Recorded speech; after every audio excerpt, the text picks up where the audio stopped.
terjadi sebelum startup crash, yaitu the war. Rusia dan Ukraine yang awalnya kesannya kayak bakal bakal konten ke negara itu, ternyata punya impact yang gede banget di seluruh dunia. Gue nggak perlu jelasin terlalu panjang tentang perang ini karena kalian sering lihat di media lainnya, misalnya kayak Rusia waktu itu langsung kena embargo, mata uangnya turun terus sekarang naik lagi. Tapi salah satu impact paling gede adalah fakta bahwa Rusia itu tuh kayak pom bensinnya dunia. Hampir semua negara di dunia itu bergantung sama minyak dari Rusia, dan hampir semua negara di dunia pakai minyak untuk energi dan listrik. Rusia diembargo sama banyak negara. Dibikin kalau lu kerja sama Rusia, lu nggak teman kita lagi, lu nggak sehopeng kita. Ada satu pipa yang namanya Nord Stream ya. Itu pipa penyalur minyak dari Rusia untuk Eropa. Dan belakangan news ini, Nord Stream itu kayak ada kecelakaan, nggak bisa kirim minyak. Ada yang bilang itu disengaja. Ini banyak ya decision. Misalnya mulai dari Rusia mau jual ke negara Asia diem-diem dan harga lebih murah biar mereka dapat dukungan negara Asia, dan mereka cuannya gede banget gitu. Gimana ya? Kita mau bikin Rusia kayak negara jahat tapi kita tetap butuh gitu, ngerti nggak? Salah satu yang menurut gue serem banget ya, kalau kalian bener-bener baca news, adalah krisis yang terjadi di Eropa. Specifically di UK sama Jerman. Kalau kita balik lagi ke konsep awal, ekonomi bekerja dengan perputaran uang. Uang itu bisa dibentuk dalam barang ya. Rusia ini bikin lebih parah lagi. Perang ini bikin lebih parah lagi. Kalau kalian benar-benar ikutin ceritanya ya, chapter 4 adalah krisis energi dan pangan. Tapi kita fokus di Eropa dulu ya. Mau gimana pun, Eropa masih bergantung keras sama Rusia untuk energi mereka.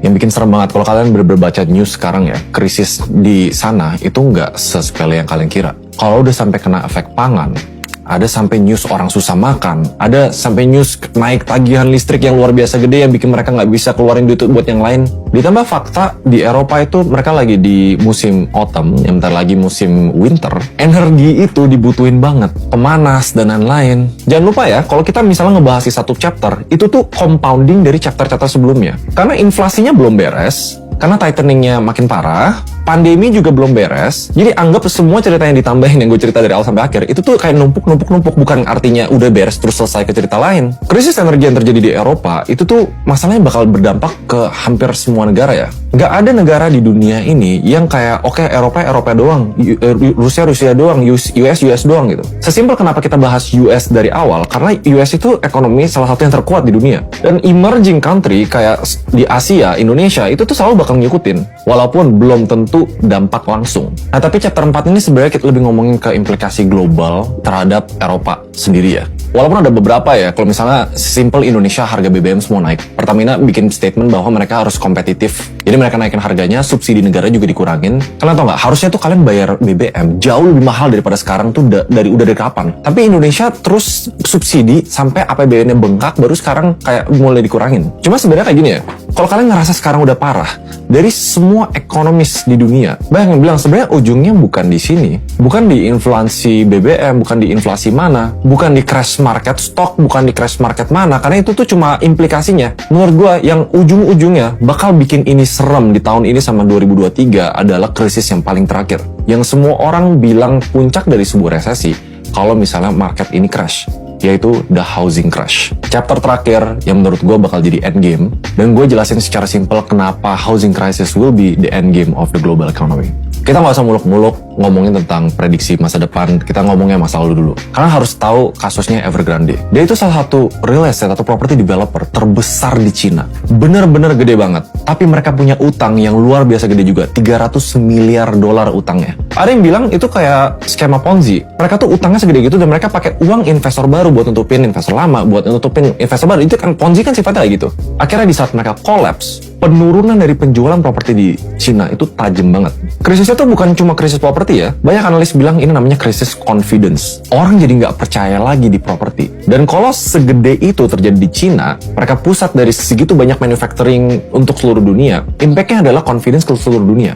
Sebelum gue lebih lanjut, gue jelasin kenapa housing itu puncaknya. Kalian pikir-pikir deh, apa aset investasi terbesar seumur hidup kalian atau seumur hidup mayoritas orang di dunia yang mereka willing untuk taruh uang mereka? Ya rumah, properti. Ada yang KPR sampai 20 tahun, ada yang sampai 30 tahun. It's gonna be the biggest investment of their life. Dan if the housing market crash, artinya orang nggak bisa membayar KPR misalnya. Harga turun drastis, bunga naik. Kasus di krisis 2008 sampai orang harus keluarin life saving mereka, keluarin kolateral mereka. Kolateral itu analoginya kayak lu punya sesuatu yang bisa dijamin kalau misalnya nggak bisa membayar KPR. Orang kehilangan semuanya karena mereka memang itu hutang terbesar di dalam hidup mereka. Ingat nggak yang gue bilang di chapter 1, pas printing money gila-gilaan, salah satu aset spekulatif yang mereka invest adalah properti. Kenapa jadi spekulatif? Karena uang itu gratis. Kesannya kayak semua middle class dan lower class yang invest di properti, oh ya udah itu aman dan selanjutnya bakal aman terus. Tapi emang uang gratis itu selamanya? Emang selama mereka KPR 20 tahun, 30 tahun, mereka bakal dikasih uang gratis terus buat lunasin rumahnya? Terus pas uang itu di printing, emangnya tightening udah terjadi? Emangnya suku bunga dinaikin pas mereka dikasih uang gratis pas mereka pertama mau beli rumah itu? So banyak yang bilang US itu bakal nyusul soal housing crisis ini. Yaitu amit-amitnya bakal banyak banget orang yang kayak banyak kehilangan semua aset dia cuma untuk make sure KPR mereka bisa terbayar. Kalau enggak ya mereka kehilangan rumah mereka. Ini menurut gue salah satu chapter yang paling serem. Because with the global economy, orang lose their jobs, okay. They will lose their savings, dana darurat kepake, okay. Tapi when they lose their homes, mereka kehilangan rumah mereka, ya kalian bayangin gak sih kayak nggak ada tempat untuk kalian bisa tinggal gitu. Kalau kalian bilang gue lebay, kalau kalian bilang kayak ini nggak mungkin terjadi, gue lebih bagus prepare for the worst daripada kalian nggak prepare sama sekali. Implikasi dari semua lingkaran setan ekonomi ini adalah kalau kita warga dunia secara kolektif nggak make smart financial decisions, kita yang sendiri yang kena. Dan apa yang terjadi kalau misalnya krisis perumahan terjadi, yang semua orang beli rumah ya, yang bikin harga rumah naik, terus tiba-tiba semua orang nggak bisa bayar rumahnya, terus tiba-tiba harga rumah anjlok, siapa yang ngambil rumah itu?